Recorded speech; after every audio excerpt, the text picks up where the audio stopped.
I'm Jarrod LeBlanc, and you're watching Maine Freedom Watchdogs. We address the issues that affect your freedom here in Maine, and today we have a special guest, Waterville Mayor and Candidate for Maine Governor in 2010, Paul LePage. Paul, thanks for coming on the show. It's a pleasure being here. Excellent. Well, I understand that you've been very successful in business. Modestly successful, I would say. Excellent. General Manager of Martin's, a very successful Maine business. You've been a big part of that. Yeah, we've up to 15 stores now and throughout the state of Maine, and we are a state of Maine grown, and this is the only state that we're in. That's great to hear. And you've had a lot of success as the mayor of Waterville. You're a Republican mayor, working with a Democratic council, but getting a lot done. Lower taxes, yes, improve the credit score of the city, yes, and you did that in the depths of a pretty significant recession. Yeah, that came as a surprise this year. We've been working at that now for 5 years, and I was pleased that without asking, they offered us a review, and we took it, and we didn't have to pay for it, and we went from an A- to an A+, which was sort of the icing on the cake for me. Excellent. Good to hear that. Well, my big issue is freedom. I want to think that everybody in Maine can live their lives with their natural rights, their natural freedoms that are declared by our Declaration of Independence and guaranteed by our Constitution. So the big question, as governor, are you going to be prepared to be Maine's freedom watchdog in chief? Absolutely. I am a big believer in freedom, and in fact, I would say I'm an example of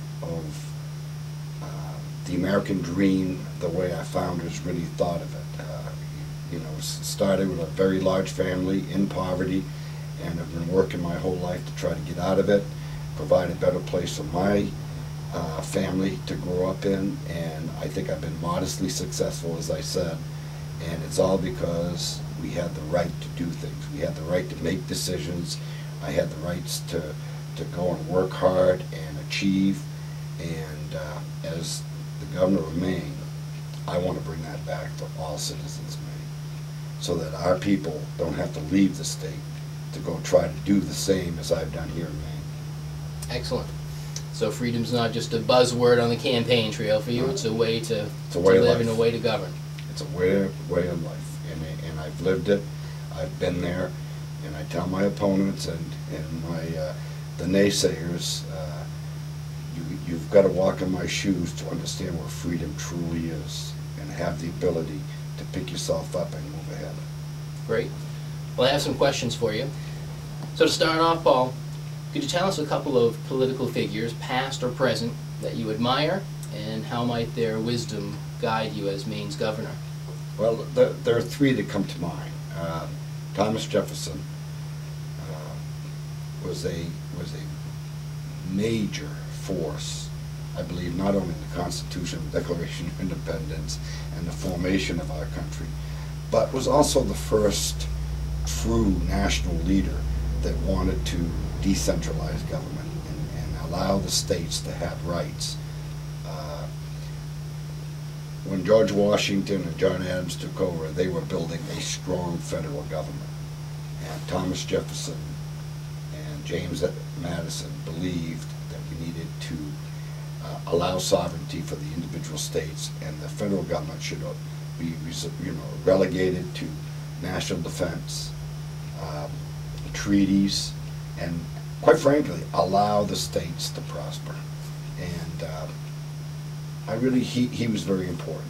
The second one that was very important to me, and today, and he was also a president, John F. Kennedy, and today he could not run as a Democrat, because he's the man that said, ask not what your country can do for you, but what you can do for your country.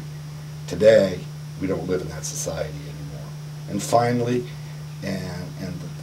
really the one that influenced my getting into local politics was Ronald Reagan. I am definitely a Ronald Reagan type of person, and he's guided me. I read about him. I thought that he was just a tremendous president, and I believe his history is going to treat him very well. I expect him to be in the top 5 in my lifetime as one of the great presidents. He was conservative. He believes that government is not the answer but the problem. He's also one that I believe brought prosperity by building a strong defense, and I think it was very important for a nation to survive to have the confidence in its country that it can defend its people. And I think that we took, under Jimmy Carter, we took some major hits. Under Mr. Clinton, we took again some hits. And right now, quite frankly, it's embarrassing under this current administration. I definitely agree. Last few administrations. So we might expect a Jeffersonian, Kennedy-esque governor. Absolutely. I believe that individual has to be allowed the right to make his own decisions. I don't believe government can be in your kitchen, your bedroom, or your living room. I think that they need to allow us to be creative, to be visionaries, to pull up our bootstraps and go out and work hard and achieve.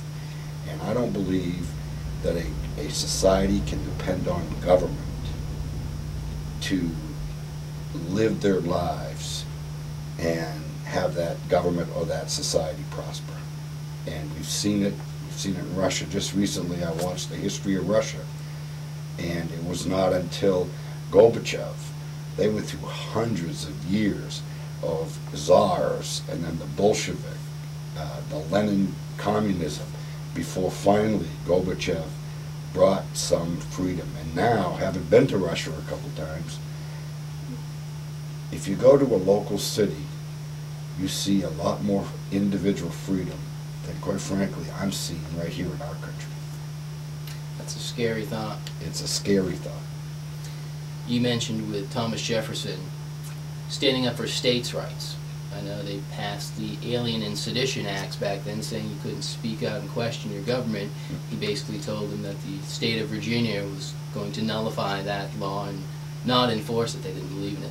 Do you believe that states have that right? Absolutely. To reject laws that come down? I mean, from the federal 10th government? Amendment gives us that right, that anything that is not directly given to the federal government is relegated and stays with the states. So I don't believe the federal government has the right to pass many of the laws and many of the programs that are currently existing in this country, in my mind, are unconstitutional.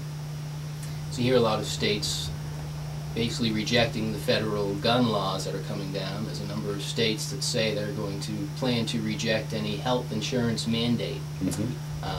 So you think states should have the right to do those sorts of things? Absolutely. As a matter of fact, what scares me right now is the state of Maine is trying to upstage our president and get a one-payer system in Maine, which I think is absolutely horrid, and I'm hoping that it can be delayed long enough so I can veto it. Great. Do you believe that individual jurors have the right to nullify laws that they find unconstitutional? Absolutely. That is the responsibility, one of the major responsibilities of a jury. A jury listens to the crimes, listen to the both sides of the argument, and are given instructions by the judge. And one of the major things that they have going for them is they can say, we don't agree with this law.